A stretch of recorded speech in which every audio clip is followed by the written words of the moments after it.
আজি আমাৰ ৰাতি সাঁজ আজি ৰাতি সাঁজত আছে মোৰ আটাইতকৈ প্ৰিয় বস্তু কেইটা প্ৰথমটো হৈছে এৰী লেটা আৰু ছেকেণ্ডটো আপোনালোকক মই দেখাই আছোঁ ছেকেণ্ডটো হৈছে মোৰ এইটো মোৰ যে কুঁহি মাছ খাই মই খুব বেছি ভাল পাওঁ আৰু ইয়াৰ এৰী লেটা দেখিছে ন মোৰ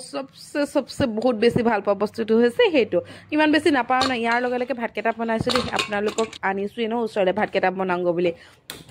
অকলে অকলে যে ভাত বনাবলৈ বৰ বেয়া লাগে সেইকাৰণে আপোনালোকৰ লগত অকণমান শ্বেয়াৰ কৰিলোঁ ঘৰটো বৰ এটা বেছি ভাল নহয় বেয়া কমেণ্ট নকৰিব তাৰ বাবে ইয়াৰ মাজতে মই কৰি ল'লোঁ পাচলিখিনি কাটি ল'লোঁ আৰু ইয়াৰ পাছত মাছখিনি নিমখ আৰু হালধি ধুনীয়াকৈ সানি লৈছোঁ নতুবা আকৌ একদম মাছখিনি ভাজোঁ দিয়ে খাই থাকোঁতে নিমখ নিদিয়া যেন লাগে নহয় মায়ে মোক প্ৰায়ে কয় তুমি কি মাছ ভাজোঁতে নিমখ নিদিলা নেকি মই যে ঘঁহিয়ে নলোঁ আগতে তেলতে দি দিওঁ এলেহুৱা মানুহ ইয়াৰ পিছত তেলখিনি গৰম হ'লত মাছ কেইপিচ দি দিলোঁ মাছ কেইপিচ ধুনীয়াকৈ ভজাৰ পিছত এপিচকৈ হটকেছটোৰ ভিতৰত ভৰাই ল'লোঁ কাৰণ মোৰ আৰু আছে নহয় কাম এইখিনিতে জানো সমাপ্ত কৰিলেই হ'ব নহ'ব এই যে কেৰাহীত ৰৈ যোৱা তেলখিনি আপোনালোকে খায় নে নাখায় মই পিছে ব্যৱহাৰ কৰোঁ দেই ইয়াৰ পিছত মই পাচলিখিনি যিখিনি কুটি থৈছোঁ তাত দি দিছোঁ আৰু মই ইয়াত নিমখ মানে বিশেষকৈ নহৰু পিঁয়াজ নিদোঁৱেই কাৰণ মাছৰ যোনটো